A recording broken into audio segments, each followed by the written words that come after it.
All right, everybody, welcome to Untrumped, episode 5. I'm Doug Padgett. That is Adam Schindler. Hi, Adam. Doug, how's it?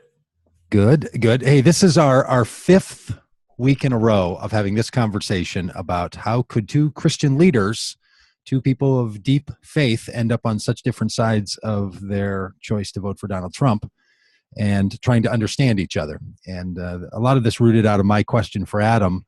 Hey, Adam, how could you vote for Donald Trump? And then last week, we took a little detour into how could you vote for Hillary Clinton, Mr. Padgett. So we're going to revisit some of that. Our schedule for tonight is going to be, I'm going to give a few reflections on what I've learned from Adam about what went into his choice to vote for Donald Trump and see if what I've heard from him is how he would say it. Because one of my goals in all of this is that I would be able to say to someone else, I can explain to you in a way that will make sense to you, and that if Adam heard me say this is why Adam voted for Donald Trump, he would be willing to say, yeah, that pretty much gets at it, even if you'd say it much more articulately than I ever would. And then we're going to voice. That's right. And then we're going to look at some questions from people that they have raised for each of us, and then we're going to look into the topic tonight. And the topic that we're focusing on tonight is a question that I have for Adam, which is the question, what was it that you saw in Donald Trump? What did it create for you of a kind of future in the United States that you wanted to see?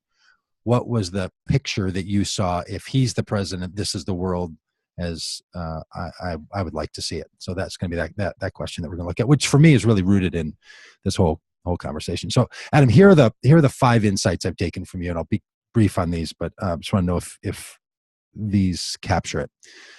Okay. The first came out of the first week, and it's actually one of the questions that somebody has for you here in a little bit. And that is that, I'm trying to get your phrasing right. You felt that your spirituality and your connection with God, in that relationship that you feel with the divine, that you felt like God was saying to you, Adam, here's an invitation to consider voting for Donald Trump, and it's a real option and possibility, and you should take a look at it. And so you looked at that opportunity and said, yeah, I think that's something that was meaningful to me. So that was how I heard you on the first week. The second insight that I got from you was, do you want to respond to each of these as we go? That'd be great. Yeah. Well, respond to each of them. Okay. Yeah, I'll do it fast too. I think that is a pretty good articulation, of it. And just the biggest point surrounding that wasn't that God said, vote for Trump. It was trying to understand the larger picture that he was doing in our nation and in the world, and how a candidate Trump played a part of that. It wasn't just Trump is going to come in and save the world, like, take over Rome and Hail Caesar. But he was a part of a larger plan. So the invitation was to tap into God's heart for the nation and what he was doing, and consider Trump as a candidate. Great.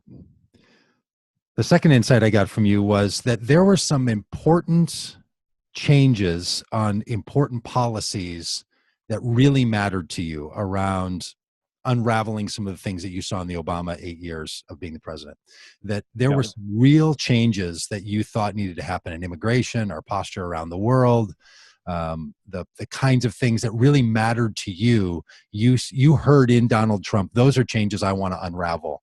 And that was something that really motivated you to be a supporter of it. Yes. The third was the choice was clear. If you had to choose between voting for one candidate or the other, you were going to not vote for Hillary Clinton, and Donald Trump was a much better choice than voting for Hillary Clinton. And you're someone who's engaged in politics. You didn't see it as something you wanted to sit out on. So the choice was clear, not her, him. Yes. Does that get at it? All right. Number 4, that's an easy one. You looked at the risks of Donald Trump and his lack of experience, his temperament and all, but you felt that the benefits outweighed those risks. You were not naive. You looked at them and said, but I think these other benefits outweigh those risks. And it was something you considered deeply and were willing to make that vote with all the risks aware, in the forefront. Yeah, you can. I can. If I go to like a a leftist cocktail party, I'm going to hire you as my spokesperson. I'll just let you talk. Please do. That's good. And the fifth, this was the biggest learning for me. This is the thing that was personally most helpful for me, and the thing that was the most surprising.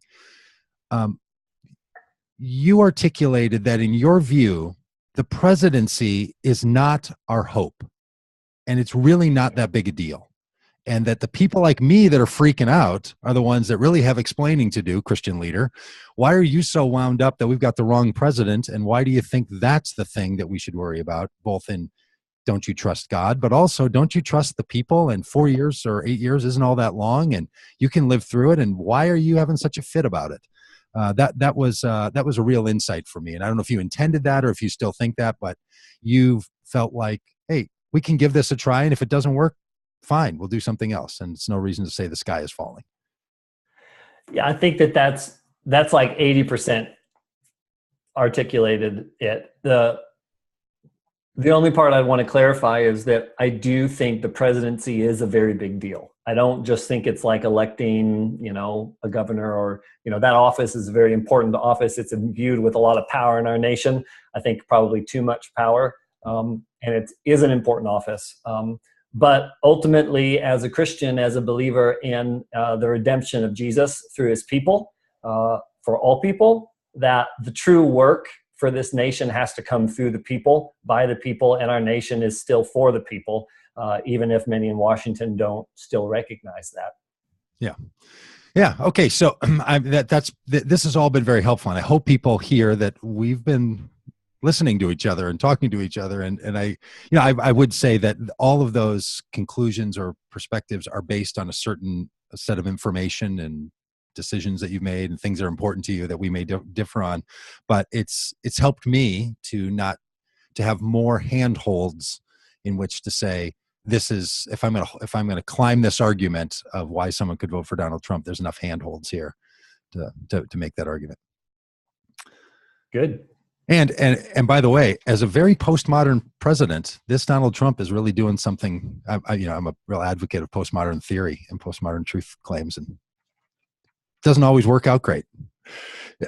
So I think that's a big part, which in 2 weeks, I'd really like to talk about, maybe in our final week, this whole epistemological conundrum some of us think that we're in this country. Yeah. All right. Yeah, we'll find epistemological for some people. Yeah, that'll be fun. It'll be like senior week, seventh week of Untrumped. Okay, do you want to dive into the questions that people have for us? I'm sorry. Do you want to dive into the questions that people have for us? Yeah, let's do it. We got a few of these ahead of time earlier today, so go for it. All right. So, Adam, one of the questions that I thought was a really good one, and you reflected on it a bit already, so I want to give you another chance at it.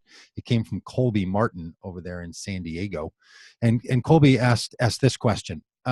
As someone who's a Christian leader, and this is some of his phrasing, some of mine, if you, like me, he writes, understand the Bible to offer us, quote, fruit production as a means of discerning a person being of God, what, quote, fruit did you see in Trump's life that let you say, yes, this is confirmation that God has chosen this man and I should be a supporter of him? What did you see in him as a man, as a person, if that was something that you held to be important?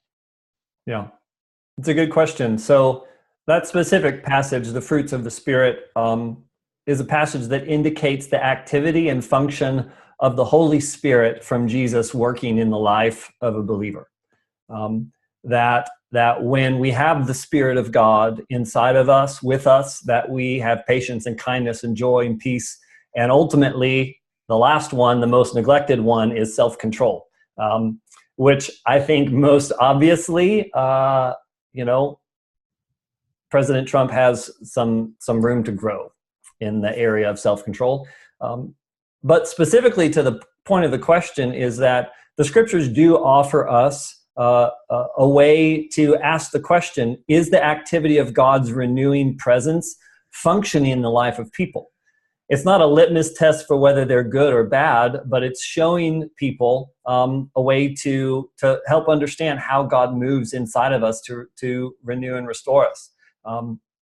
I don't conflate the activity of the Holy Spirit as evidence of fruit in someone's life with the election of an elected official. I think that God works differently in the lives of his people and in his church polity, in his body, than he does in nations.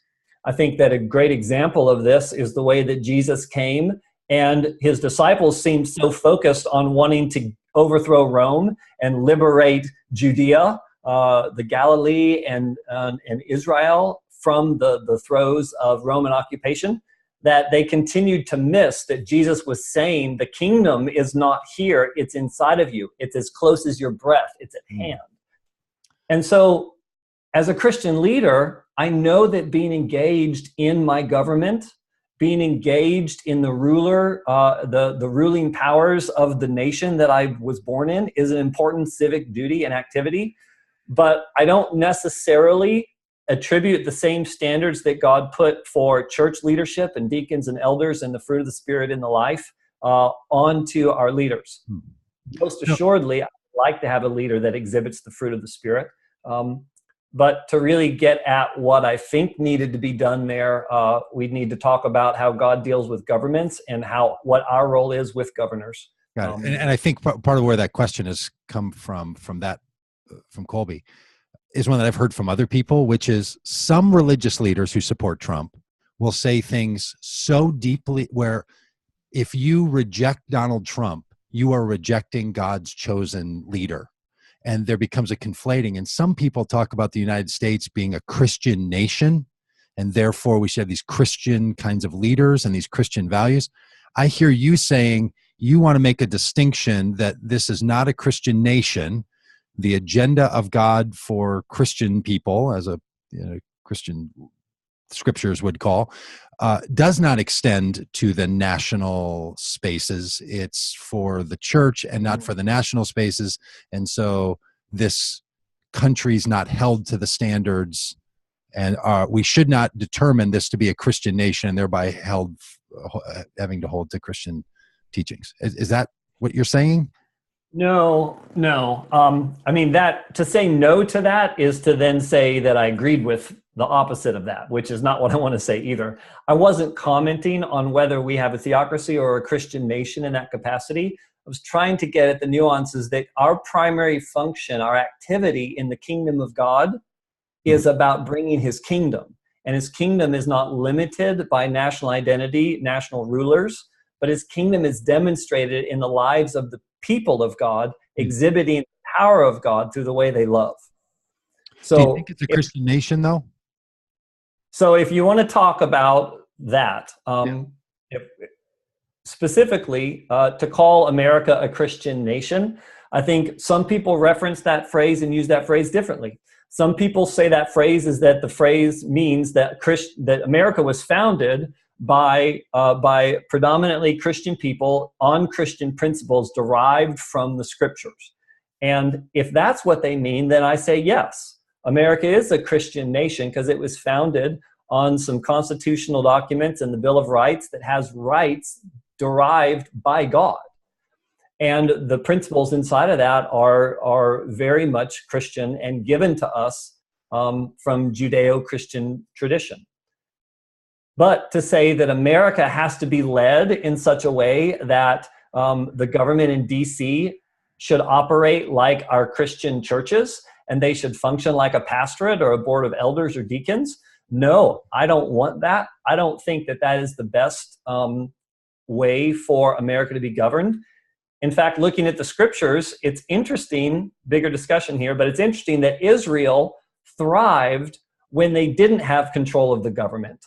Right. Connection to God thrived when they didn't have control. And when they got control, they did altars to Baal and did a whole bunch of nasty things. So I think there's a conversation in there. So do you get uncomfortable when you hear other Christian leaders saying things like, and I think they're fringy, so I don't feel compelled to respond to them, but there are a lot of Christian leaders who will equate support of Donald Trump with supporting God's chosen leader for this country. Does that throw you at all? Or Are you as a lot of people I hang around with are really bothered by that, and when they hear Christian people supporting Trump, they have a hard time separating those that group into two different perspectives. Yeah, I can appreciate that, and I do sort of cringe when it's so sort of black and white of like, if you don't support Trump and whatever he says, then you're not honoring God or you're not supporting God. I think it's a total fallacy, and it's unbiblical to say that whatever one person does 100% of the time is God's will. I just think that there's a much better way to approach that. We need to talk about issues. We need to talk about specific direction. To the degree that I was in a sphere of influence to have a voice, I would encourage Christian pastors and Christian leaders to not make that mistake, to say that Trump was God's anointed and you can't oppose him because you're opposing God. On the other end of it, I would want to encourage people to take a harder look at what God is doing in this nation and how Trump and some of the things that are happening play into that. Yeah, which we'll get to after these questions, because that's really the root of the question, right? Is right. What was the imagination you had, the dream you had that this voting would have something to do with? All right, turn the table. Did any of people you heard from have a question for me? Yeah, this is from, I sent it to you. I'm going to pull it up here. This is from Kelly Flores here in San Antonio. And she wrote this. She said, "I'd love to know how Doug views the role of trust in his support of a candidate. Hillary had a major trust problem that goes back decades, and it's based on her actions, not her gender. Even today, Donna Brazile talked about the evidence she has of primary rigging. So how does a serious, informed person develop trust in a candidate who's proven themselves untrustworthy at every turn?" Yeah, that's a really good question. And I would say if there was a candidate who had proven themselves to be untrustworthy at every turn, I wouldn't support that candidate. I'll let the pregnant pause be my commentary about why I chose Hillary Clinton over Donald Trump. I will say this. I don't hold to everything that Hillary Clinton holds to. There's a number of things about how she ran her campaign, the way the DNC operated, the way Robbie Mook made deals with the DNC to take it over. That stuff's deeply, deeply troubling to me. And had I known that going into the election, it may have changed my support. I don't think it was a rigged election. I don't think it was a rigged So you disagree with Donna Brazile? No, I read Donna Brazile's piece, and I don't think that's what she said. But yeah, I would say I think primary. Yeah, not election, but primary. No, I understand. Yeah, I read that very closely 2 times, and I think she's saying things were not as equal as they should have been. I don't think that means that Bernie Sanders would have had more delegates, but that's not. I mean, that's neither here nor there. I will say all this: the notion that Hillary Clinton for years has behaved in unethical or untrustworthy ways, I just reject that notion at the start, right? So which is why, so if someone says, well, how could you support someone so bad and untrustworthy? Or, we've talked before, you and I, about conspiracy, what I think are conspiracy theories. Other people think are just hidden facts about the Clintons being involved in all kinds of bad things.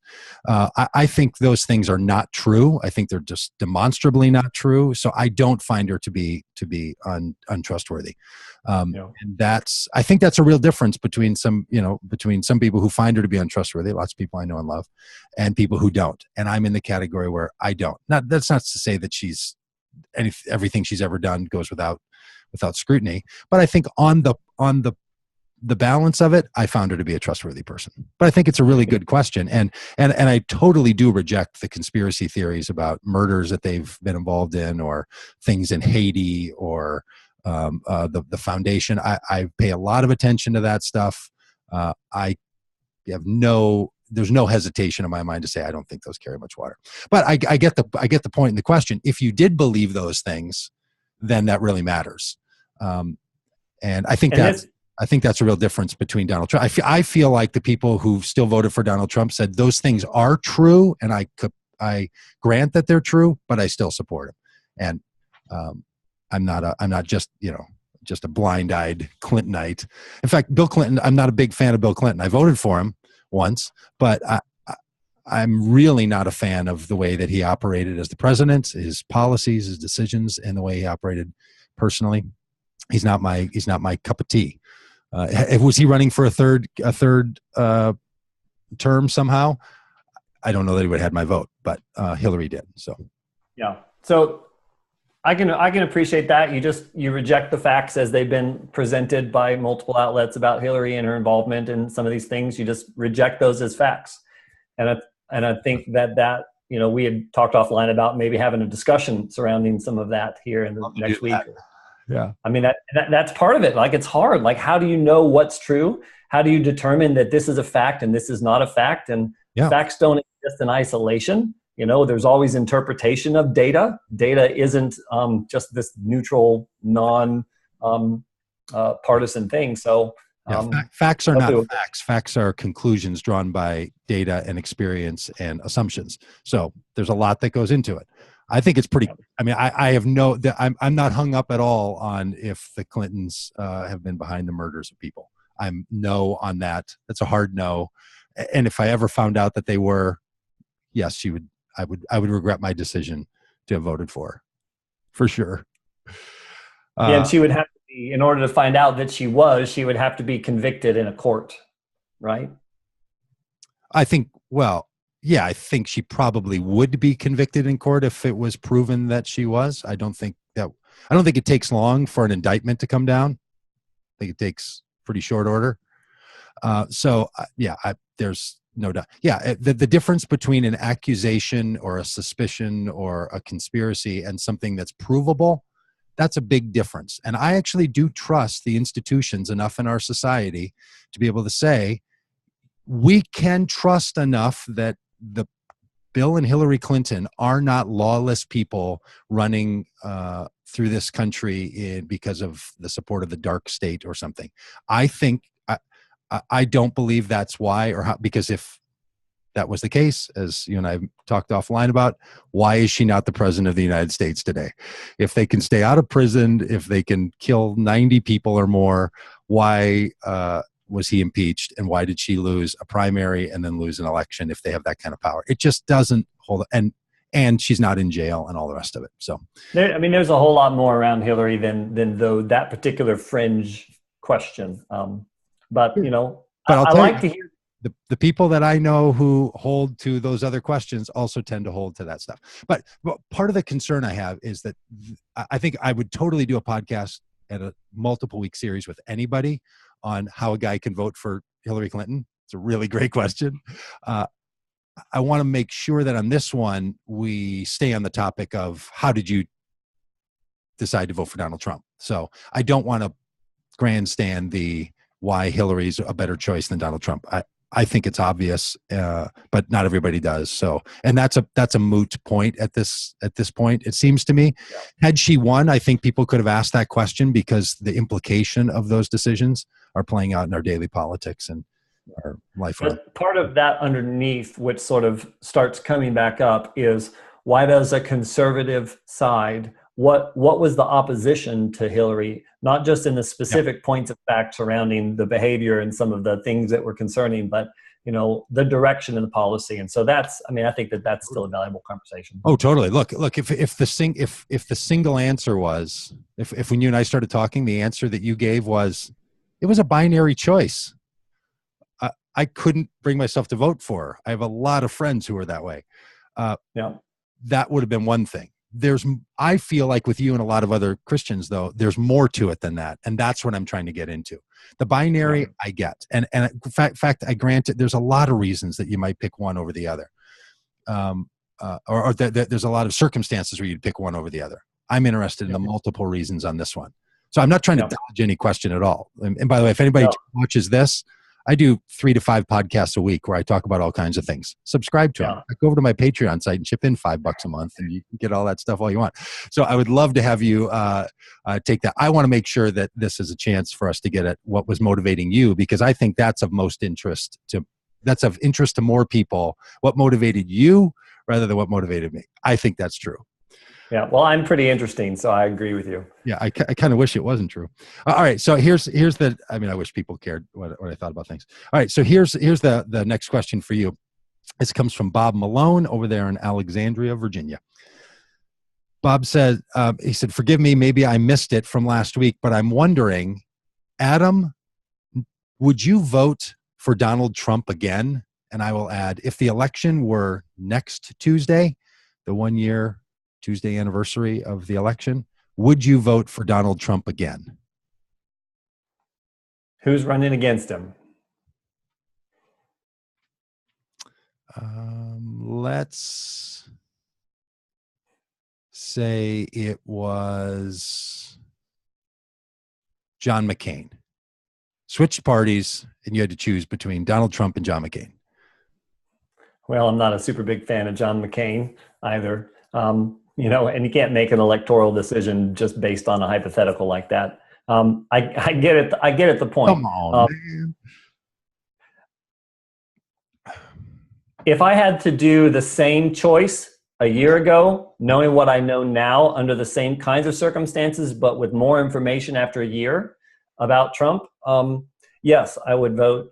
I would vote for him again. Is there any Democrat that could have been running that you would have voted for? Bernie Sanders?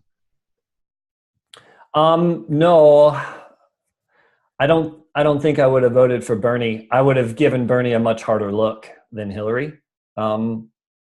Yeah, I think that Bernie in particular, if he's smart, he's going to run in 2020. And I think he could decimate Hillary. Hopefully she doesn't run again, but I think that he's the future of the Democratic Party. And I think that there's some pretty serious things the Democratic Party is going to have to deal with in the next couple of years related to him. But no, I'm not a Bernie supporter for a couple of the important democratic socialist principle reasons. Could there have been anybody on the Democratic side that if they were running next week and somehow we had, a European style snap election and was running against Donald Trump that you could see yourself voting for? Is that a possibility? Yeah. I'm not a partisan that I would only vote, the Republican ticket. Have you voted for a Democrat in the presidential elections before? No. So one hasn't presented themselves yet. No. But they might. Anything's possible. 2020. How about Doug Padgett? Would you vote for Doug Padgett over Donald Trump? What if it was me? What if it was your friend Doug instead of it was me against Donald Trump? Well, man, I would love to have a friend that's in the presidential office just so that I could have access to power and wealth. So, yeah. Yes. All right. Okay. Do you have one more question for me? If not, I have two questions that people had for me. My own. Yeah. Why don't you ask yourself a question? All right. So people asked me this question. They said, this was Hannah, my friend Hannah Leader. Hannah asked, and I'm paraphrasing. She wrote it in a number of ways, a number of times. How can you, 4 weeks in, this was after last week, still be dismayed at the rationale for Adam voting for Donald Trump? Doesn't that mean you're just not listening? It's a good question, right? You've been at this for a long time. How is it that you still don't get it? I think my answer would be, I know my answer is, getting it is much harder than getting it at an emotional level is much harder than being able to articulate it. So I think I get it, the rationale that you have for it, and I think it's fine rationale. I am still dismayed that those things were not, that Donald Trump's failings and obvious incompetencies, in my view, and the danger that he presented this country wasn't overriding enough. So I'm still a little flummoxed at that, but I think you would equally say you still can't understand how I could vote for Hillary. So I think that's just a human capacity, and I don't think my staying dismayed doesn't mean I don't understand you. It means I want to understand you, even though I would still say, well, it doesn't make sense to me that you value those things over these others. But well, yeah, I mean, and I don't think that it's. I definitely understand how people voted for Hillary. I feel like I get it. They have a different set of values, and it's not just that they're opposing, but a lot of this I feel like is that we elevate values or sets of priorities in a different order. Yeah. And so there's a higher order of things, and you pick one or two or three, and it's a bigger deal than some of the others. So you go with that. Okay, here's the last one for you. This one comes from Blaine in Dallas. He actually sent an audio file, so I'm going to play that and people will get to hear it. So I hope this all works. Hey, Doug and Adam, this is Blaine Brazier from Dallas, Texas. Thanks so much for the show. Really believe it's timely and a true gift. Just have a question really for Adam. I'm more on Doug's side of the political spectrum. And my question is really concerning some friends of mine on Facebook that have been talking about the government encroaching upon their lives, and they are of the conservative Christian kind of side of things. And their particular issue is about vaccinations. And it's very interesting to me because I know there's a dialogue amongst those that have children with autism, and my wife actually works in that field. It's true concern of those families. However, it seems like there's an abundant amount of research that says vaccinations save lives, and even not just on an individual level, but also in the communal level. And so I'm interested just in your side of Trump and how you feel about those issues that are kind of broadly kind of affecting everyone, but the choices of conservatives can perhaps, maybe affect in a negative way everyone else just because they feel that the government is telling them what to do. Thank you. Okay. It was a thoughtful and very specific question, wasn't it? Yeah. Yeah. It started out on one thing and it sort of meandered into a bigger question at the end. The specific one up front about vaccinations and why does his conservative friends, they have opposition to vaccinations. I don't recall really ever on the campaign Trump weighing in on the vaccination thing. He did. But I didn't pay attention to that. So, specifically to answer that point, and then I'll get on to the second point, is that, my family asked that question just because of the amount of information that was out there asking the questions about the MMR shot and autism in particular. And so when we had our kids, we asked the question, and, we got them vaccinated, because we saw the evidence. There was one that we didn't want to do right away, so we delayed it a little bit until they got a little bit older. But they're all in public school and got their vaccinations. But to the question's point is that I think that for many that are concerned about the vaccination issue, there's some concern, and I share the concern. It didn't move me to not do something, but I share the concern that there's sort of a general skepticism about the quality of the information that gets given to people from some organizations around some topics, like some of the information surrounding from the CDC and the questions about vaccinations. Yeah, there's a lot of evidence that says it's good and it's safe, and all of them are safe. The argument is not that all of them are not safe. The argument is that some in particular are unsafe. And I think that there's some general skepticism about the quality of information that comes out from those organizations, and that people want to do some research. And I also think there's some fear that gets involved in that as well. But so his other part of that question was, well, the government encroaching in my life is part of the argument for keep the government out and don't make them mandate and be involved like that. It kind of asked a larger question about the view of the government encroaching. And this happens to both sides of the political spectrum. When the other parties is in the administration, people feel like there's a lot of overreach from the government into their lives. So do you have any thoughts of your own? Was your voting for Trump a part of this government overreach and you wanted to see that pulled back? And if so, doesn't that just leave another set of people struggling because they depended on the government's role in their life in some way?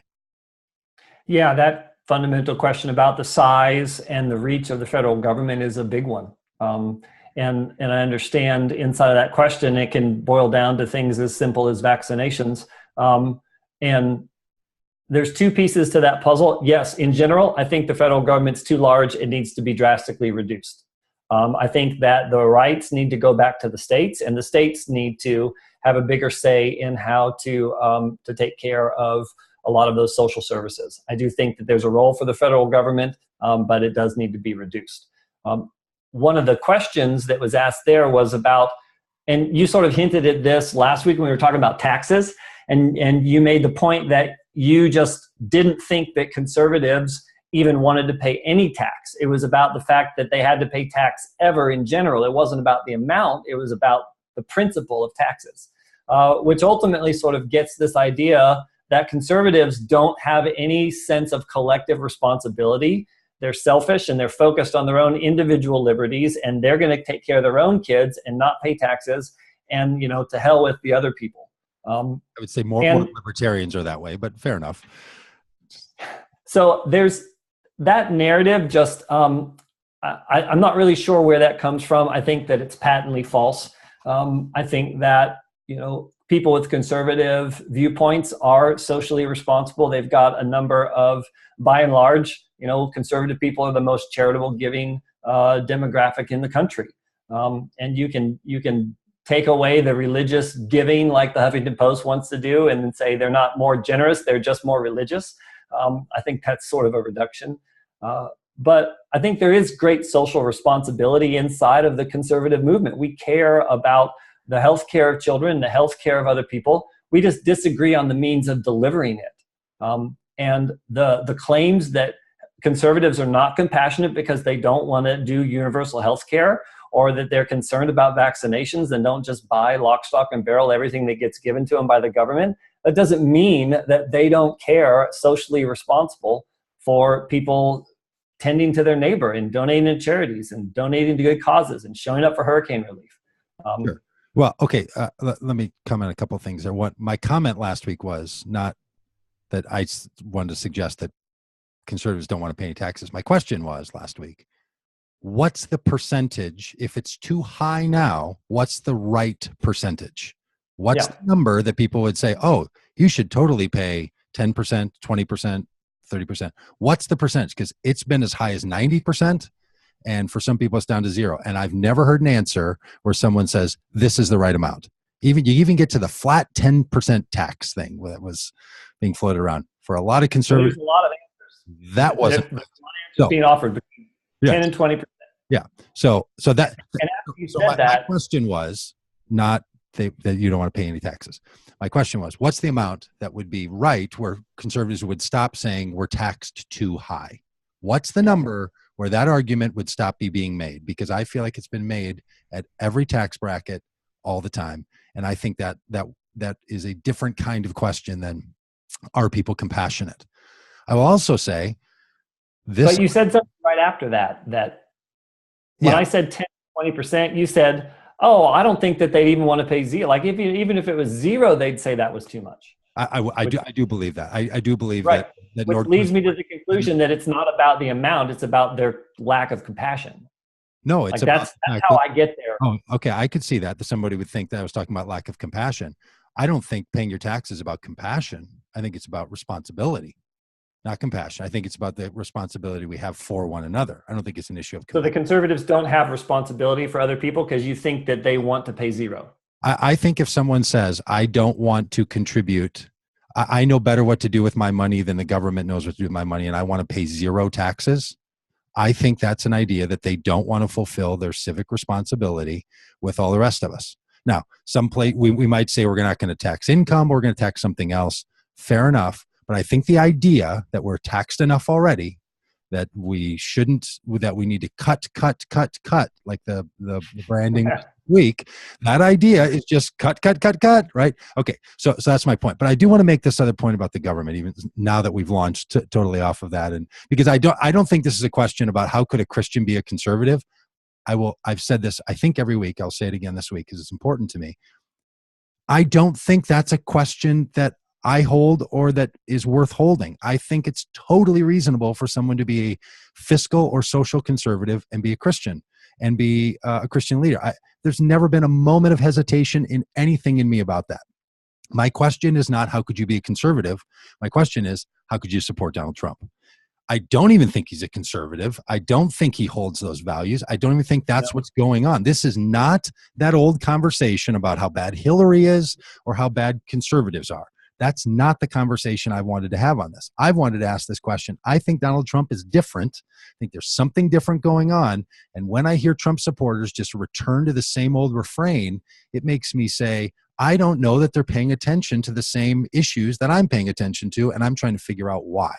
Because I think he's out of step. I think he brought in a whole faction of people that the Republicans and conservatives have kept out for all other campaigns over the last 75 years. He welcomed them right in. I think something changed. I think his notions about the federal government, I think his conspiracy theories are a whole other deal. So I'm not trying to rant against Trump here. I'm trying to say, I think this is a different question, and I don't want this conversation to only turn into why are conservatives good or bad people. I don't think they're good or bad people. I think there's good and bad people on all sides of these things. That's not what it's about for me. And I think you could make lots of arguments about how conservatives have a very Christian rationale. Fair enough. It's not the one I hold. It's not the one I would advocate for. I think it's a fair argument to make. Still stuck on this question about how was Trump not one that somebody had to sit out on. So can we pivot into that question for you for tonight? And now instead of taking 15 minutes for the questions like we thought maybe we would do, we have 15 minutes left for this one. And that's this question. What was the vision you had for the country or for yourself or for the world that matched Donald Trump when you voted for him? So you said there was something that was going to happen, some vision I had, and voting for Donald Trump, those two fit together. What was that vision, and how was that connected to Donald Trump? Yeah, it's a good question. I want to pull it up here because I wrote it down a year and a half ago. Really? Like you were thinking about this and wrote it in a journal or in a device? Yeah. Wow. Yeah, man, I got my journal. I've been keeping journals for decades. Wow. Can you post those online so we can get to know you a little better? Huh? Can you post those online so we can get to know you a little better? Yeah, well, you're about to get a little taste of it. All right. So on December 31st, 2016, I sort of have a habit of reflecting at the end of the calendar year. I do this also during Sukkot, at the Jewish calendar year turn, and then also at the Gregorian calendar year in honor of my culture. And if you're American, you do it on the 4th of July. Huh? If you're a real American, you do it on the 4th of July. Well, if I was a real American that knew history, I would do it a couple days earlier when they actually signed the deal and not a couple years later when they had the parade because it was not wartime. That's a good point. So go Team America. So yeah, I got a sense in December and just sat and prayed through and thought through. And this was about a year ago. The election had already happened. And this was sort of the vision that I felt like was, I was able to articulate it. It was some things that I felt like in my time of prayer and study that I was coming to understand. And so I felt like what this 2017 year was going to be, that it was going to be a 1776 year for America. That it was a year that we declared independence from globalism.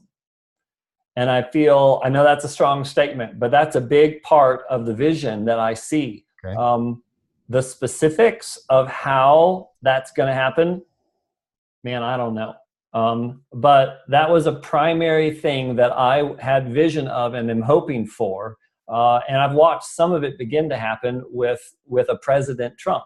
Yeah. Is that America's course would be turned from the last 8 years of Obama. I think W did quite a bit of it.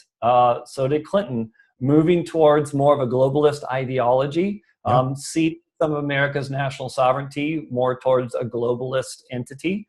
And that it was very important to me that America stop the course that we were on and withdraw from some of the treaties and some of the endeavors that were going on that were supporting and instilling globalism. that's a big topic, Yeah. and it's a big word. So I just want to define it briefly so that we know what targets I'm shooting at here with my statements.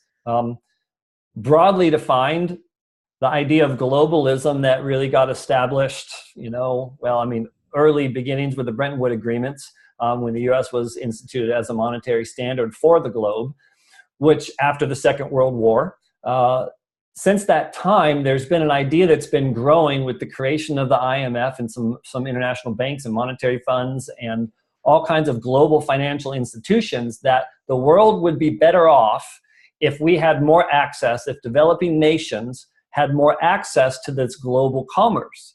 So in order to have more access to a global market, we needed to have some standardized ways of purchasing, creating the dollar as the global currency standard. And then that idea and the creation of international bodies began to further the idea that we could increase developing nations, give them a leg up by having more of a global commerce. That idea I thought was really good. I think that it's important to help developing nations. Yeah. Well, what has begun to happen at the end, I thought you were going to say that wasn't a good idea. No, I think it's great. And all of these philosophical concepts and these economic ideas, they sound great in this reductionist way, but when you start putting them in practice, it's like Marxism. The guy never knew a proletariat in his life, and he wrote about him for his whole life. And it's just tons of ideas that actually sent hundreds of millions of people to their graves over the last 100 years. Great on paper, horrible in practice. And globalism, I believe, has turned into that. And there's a variety of things that we could talk about related to it. But I was really hoping and believing and continue to believe that America needs to withdraw from some of our globalist treaties and activities and reclaim some of our national sovereignty and more control over our economy and other things like that. Okay, can I ask you a question about that? And it's not complicated. It's just why? Why is that a problem? Why is that something why do you want the U.S. to have a different role in the world than it's had? Well, I think that, part of that is that globalism sounds good, but it's actually pretty damaging on developing nations. There's issues related to jobs and the wage spikes. When you open up commerce and you have bilateral trade agreements with roughly a dozen different nations that you reduce tariffs and a variety of other things, it allows developing nations to get more work. But what it does is those nations don't have the same kind of regulations surrounding wage. And so it's very easy to exploit labor in a globalist economy. For instance, there are, Africa loves chickens. Here's a great example. Africa loves chickens. I love and poultry is a primary means of protein for the entire continent of Africa. But the Brazilian, American, and I think Chinese poultry markets have basically influxed so much of this poultry into Africa that some of the people that are the best poultry suppliers, they can't compete with these global markets. And so it causes a tremendous amount of strain on a local economy that could have a stronger local economy, more autonomy, better paying jobs for more people. But the influx of Brazilian chicken makes it very difficult for people in Nigeria and Senegal and Ghana to do some basic commerce surrounding an industry they could develop. That's one example of how globalism can cause problems at a local level, at a state or nation level, because they can't compete with the influx of foreign goods. For every dollar that America spends on a Chinese good, they're pumping 4 into us. Or for every $1 they spend on us, we're spending 4 on them. It's called a trade deficit. That globalism causes problems as it relates to jobs and trade deficits. Okay, all right.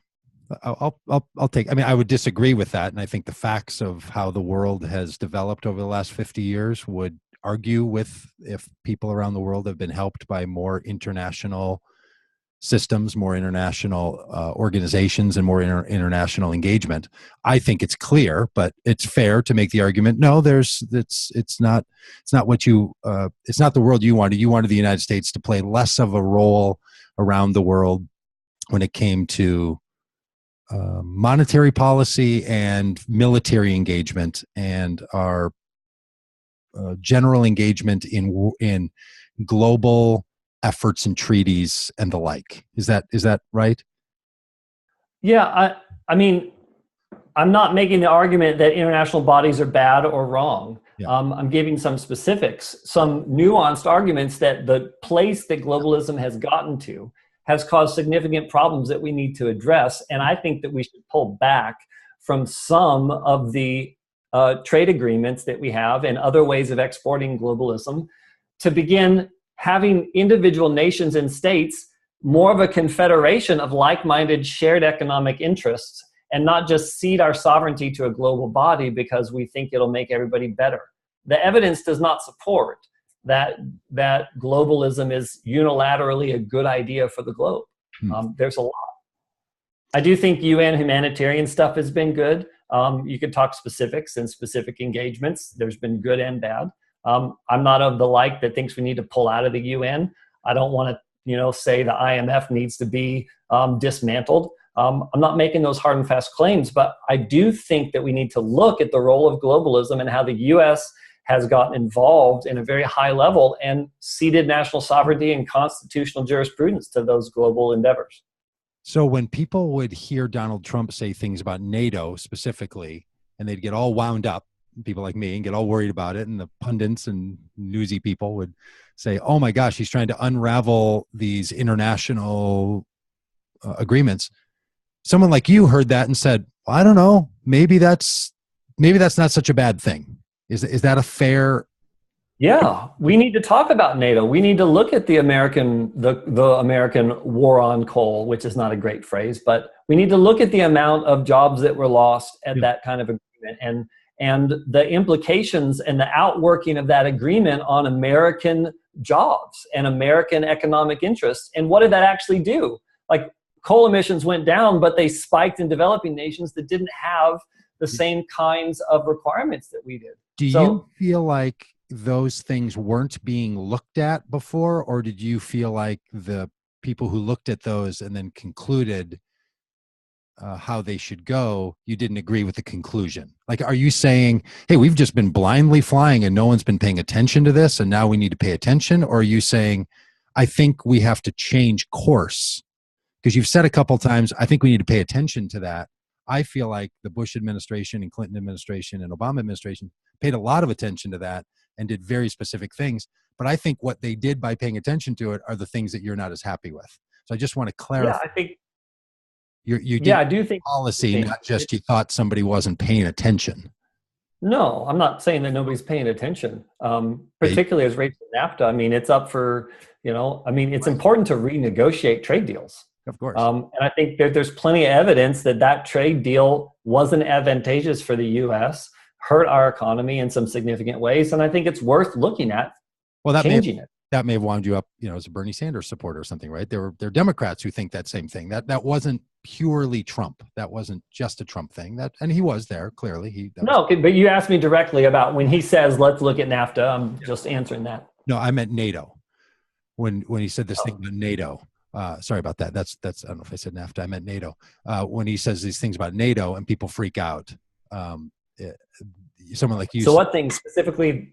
I mean that the NATO treaties, that the partners inside of NATO haven't been paying their NATO dues that they need to. Out of NATO, or NATO's obsolete, or are we going to fund it? I mean, it's a big deal. It was a big news story. And then when he went to NATO and talked, and so I'm just saying that a lot of people were worried about our international reputation, and they were worried about the Paris Accord. And I'm imagining that's something you're happy that we pulled out of. When you hear John McCain give a speech like he gave last week, and he says things about this kind of nationalist mumbo jumbo, we put that to bed a long time ago, and we are going to maintain our international agreements. As a Republican, is that the same thing that was frustrating to you and caused you to be supportive of Donald Trump? Is that kind of establishment Republican was still talking about this internationalism and the United States' role in the world? I'm not really sure I understand the question. I'm sort of just kind of stuck on the fact that I want to talk specifics about the Paris Accords and about NATO. And it's not just, oh, Trump is bad. He said we're going to be bad in America or bad internationally.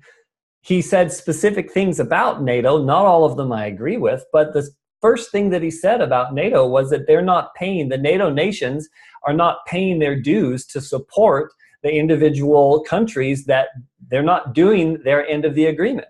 And you know what? A bunch of people started paying their dues. The funding started coming in. The US had primarily funded NATO, overwhelmingly funded that compared to the other nations. And so money started coming in. So it's not just, oh, Trump is going to make us look bad. No, there's a specific policy point about a specific thing that needed to be addressed. That's what I was in support of. And the withdrawing of the Paris Accords, I thought that was good, not because I hate the earth and want to rape it with my American capitalism, but because I didn't like the way that we were being taxed, and those taxes were supposed to go over to other nations for carbon emissions taxes, and those third world or developing nations didn't have the kind of regulations. And our coal emissions were going down and theirs were going up. Those are specific policy points that I think are important, not just a broad stroke. I want to grant that it's fair that you have a lot, that the opinions you hold, you have rationale for them. I'm not questioning you have a rationale for them. So I'm not trying to say don't explain what the problem would be with international accords or something. I'm granting you, yes, that's one of the things that you saw about the future was us having a different role in the world. So I don't want to. I'm not at all saying that that's not supported by something, and I don't know that the specific argument that you and I having conversations about the specific arguments of that are going to get anywhere. I differ on those. A lot of people differ. There's a lot of different opinions. There's dozens and dozens of opinions about international.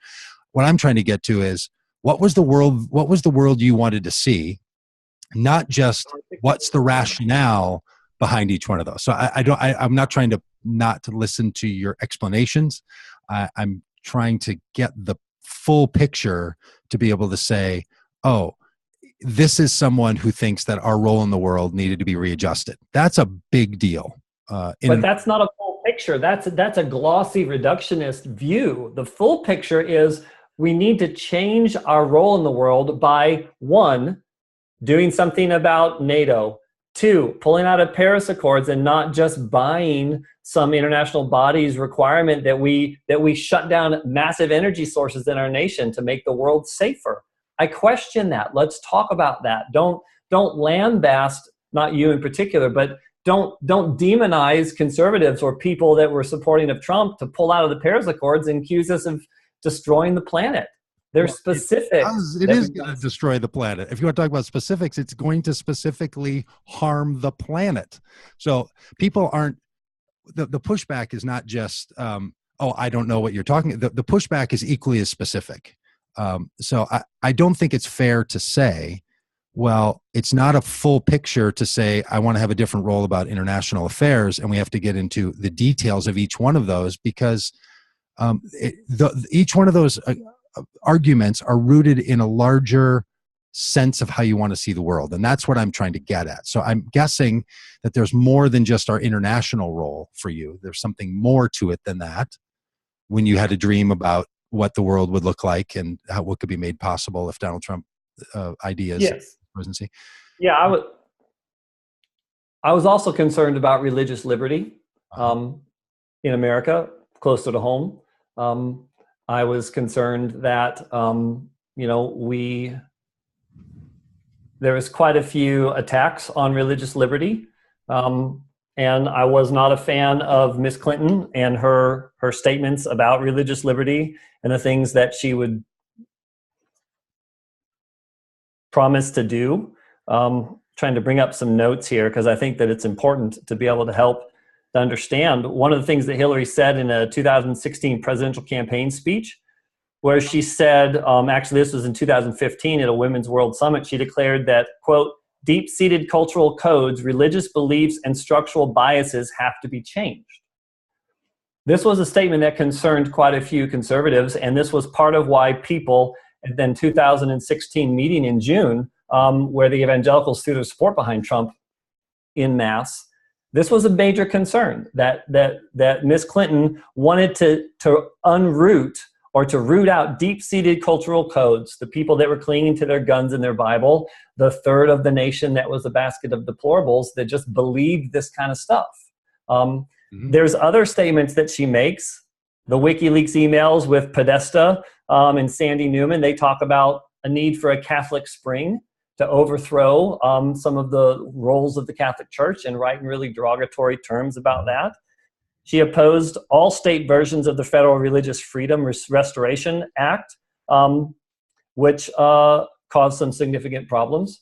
And so these are a few of the examples of why I was concerned about Hillary's direction for religious liberty, and why I believed specifically that Trump was more friendly towards evangelicals, and that he would not be, I wasn't sure how well he would support, but I was pretty confident that he would not oppose and try and unroot the deep-seated religious beliefs that a majority of Americans have. Yeah, I think you're right about that. I would agree with that. I would say to frame it as religious liberty and then use those examples is an appropriate way, because that's how you see it, but it's a curious way to do it. Those arguments she's making are saying that there's religious dogmas that are infringing on people's liberties, specifically some of our approaches and laws around contraception. That is clearly rooted, in my view, out of Catholic theology, and it's becoming national policy. And that's something that someone like me as a religious person thinks that the way we maintain our religious freedoms is to not have the government be engaging like that. So it's interesting, though, that you frame it as religious liberty. I think that's worth a conversation in and of itself, if that kind of reframing is the appropriate way to say what's being taken from us as our liberty, when what we're doing, when some people would say what's happening in some parts of our country is that religious ideas and dogmas are being pushed on other people, and they're trying to say, well, I should have the freedom to express my religion even if it means I violate other laws. And that's why it's against the Religious Liberties Act. Yeah. And well, I would oppose something like the Hobby Lobby decision, right? I would say, no, that kind of decision that somebody gets to say, I'm not held to those standards because of my religious conscience, even though I'm just running a business. That's something I think is really problematic. And but I don't know that phrasing. Because people have a right to have the government pay for their abortion medication and contraceptions. I mean, is that part of the liberty that the Catholic doctrine, it's not just the Catholics, Christians, by and large, many of them opposed that in general. No, most Christians don't, other than Catholics, do not oppose. And most. It wasn't just about contraception. It was also about abortion medication. It was, look, it's about contraception. I mean, the contraception is in, the whole case was about that. So, but again, the point being, and this is what happens all the time, is that somehow the facts that are just so obvious, then they get rooted in with something else, right? And I get it. There's a big debate about abortion. No, the government should not pay for people's abortion. No, the government is not paying for people's contraception. But your health insurance should have to cover it and not have an exemption for it based on some owner's sense of their own religious identity. That's the point. That's what that argument is about. But to frame that again as religious liberty, I think it's a fair argument, because I think you do feel that it's about religious liberty. I just find it, I think that kind of turn of phrase, that sort of, that move, that postmodern kind of move to make that about this, and then to put a bunch of things under that category and to recategorize it, I think that's something that in coming weeks, I think is really interesting for us to talk about, because I think that's what happens so often. Well, I can appreciate that, and I think the reframing question is a big deal. To key in on the Hobby Lobby discussion, or the piece to that, is the smallest little element of it. The biggest one was the evidence that Hillary, out of her own mouth, and people inside of her campaign thought that we needed to uproot the deep-seated cultural, religious beliefs of people in order to make progress towards a more open and thoughtful society. And that absolutely is a threat to religious liberty. When someone will go on the record and say, we need to change the religious bias that exists, and then some of the ways that they talked about that. I mean, there are some significant problems related to that. And I'm very grateful that she did not get the opportunity to unseat many of those religious biases. Yeah, I appreciate that. I'm going to work through other means to uproot some of those religious biases, because some of those biases that we couch in religious terms are held by religion, but they don't root from it. They're protected by religion. And we've seen this in this country a number of times, right? If you put this argument that we're having right now at different times in our society, you hear people making the arguments for things that now we look back on and say, of course, that was not driven simply by religious conviction, but religion was used to protect it. So I got to tell you, I'm less concerned that the government's going to unroot those things than we're going to fall by the same fate that we've fallen from before. I'm less worried about that potential than the actual history that we've lived in. Can I note a couple things of learning for tonight? And sure. I think I've noticed something in our conversation. I think it's partly because we getting more comfortable with each other, which is really good.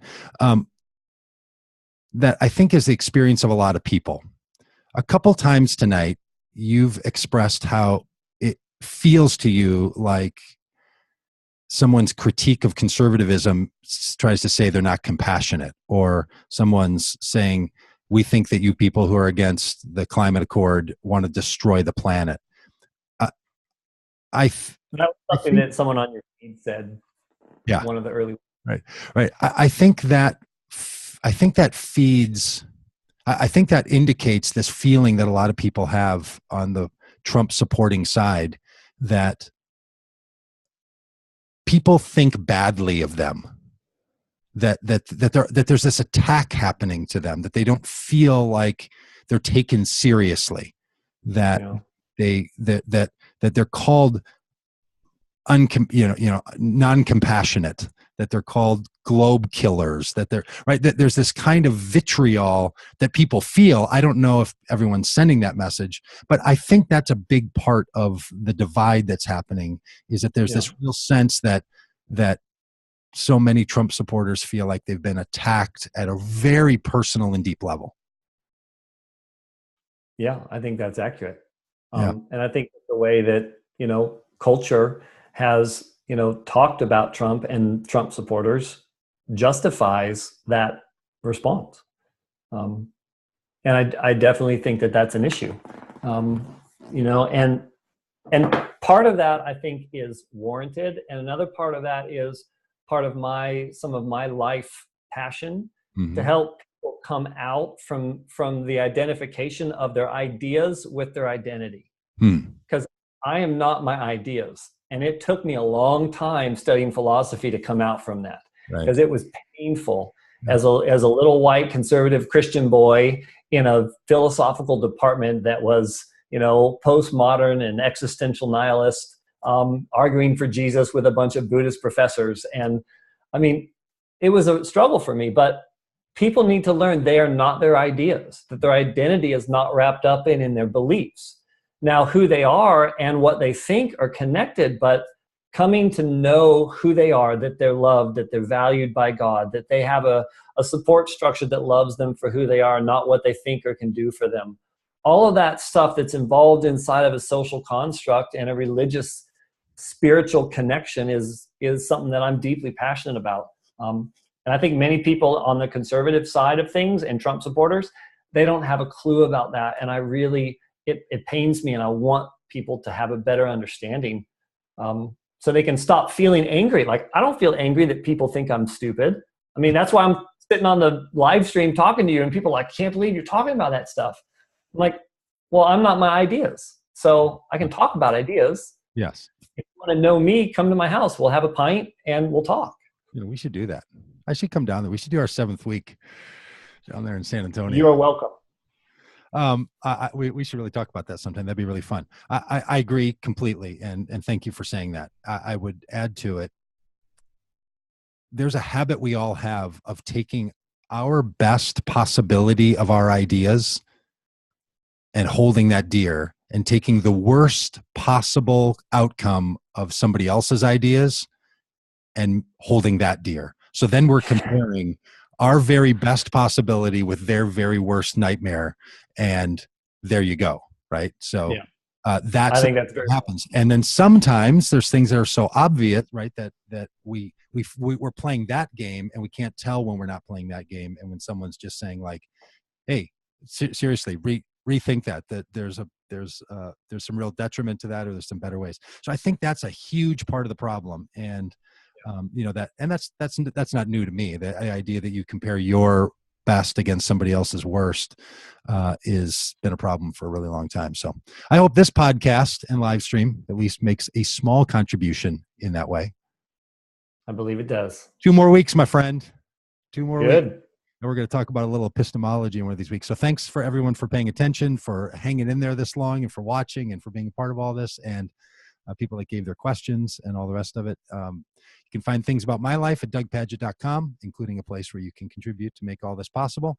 Adam Schindler at adamschindler.com. And we're both on Facebook. So if you listen to the audio version of this and you want to see, but by the way, if you've never seen what we look like and how we talk to each other in our face-to-face dialogue, you only listen to the audio, it's worth looking at sometime, because I think we're both bad poker players. And I think that's a good thing. Right. I'm doing this for TV. If you want, I can sit totally stale and make no faces, but that's bad TV. It's bad TV. Hey, great. Hey, Adam, thanks a lot. Thank you, Doug. See ya.